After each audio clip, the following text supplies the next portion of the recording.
பாரத பிரதமர் நரேந்திர மோடி வருகின்ற 1ஆம் தேதி புதுச்சேரிக்கு வருகை தருவதையொட்டி பிரதமர் நிகழ்ச்சி நடைபெற இருக்கும் மைதானத்தில் பாதுகாப்பு ஏற்பாடு குறித்து டிஜிபி மற்றும் காவல்துறை கண்காணிப்பாளர் ஆலோசனை கூட்டம் நடைபெற்றது. தமிழகம், கேரளா, அஸ்ஸாம், மேற்குவங்கம் மற்றும் புதுச்சேரி உள்ளிட்ட 5 மாநிலங்களுக்கான சட்டசபை தேர்தல் விரைவில் நடைபெறவுள்ளது. தேர்தல் நடைபெறும் மாநிலங்களுக்கு பாரத பிரதமர் நரேந்திர மோடி அரசு முறை பயணமாக செல்கிறார். அதன்படி புதுச்சேரிக்கு வரும் 1ஆம் தேதி பிரதமர் மோடி வருகிறார். அன்றைய தினம் லாஸ்பேட்டை ஹெலிபேட் மைதானத்தில் நடைபெறும் அரசு விழாவில் பங்கேற்று பல்வேறு வளர்ச்சி திட்டப் பணிகளை அறிவித்து நலத்திட்டங்கள் வழங்கி பேசுகிறார். பிரதமர் வருகை குறித்த ஆலோசனைக் கூட்டம் லோக் நிவாசில் நடைபெற்றது.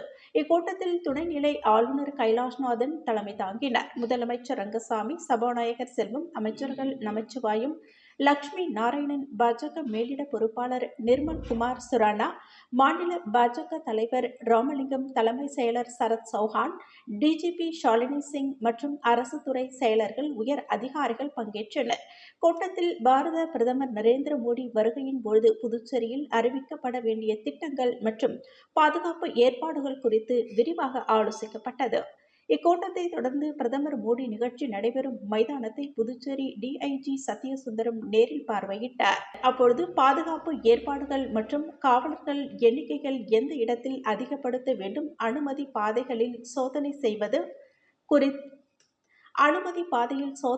குறித்தும், மேலும் பிரதமர் வந்து செல்லும் வரை மைதானத்தில் சுற்றி அமைக்கப்பட உள்ள பாதுகாப்புகள் உள்ளிட்ட பல்வேறு பாதுகாப்பு சம்பந்தமான விஷயங்கள் குறித்து ஆலோசனை செய்யப்பட்டது. மேலும் 2,31,000 சதுர அடி கொண்ட சுமார் 7 ஏக்கர் பரப்பளவு கொண்ட லாஸ்பேட்டை மைதானத்தில் 50,000 இருக்கைகளுடன் பிரம்மாண்டமாக மேடை அமைக்கும் பணியானது தொடர்ந்து நடைபெற்று வருகிறது.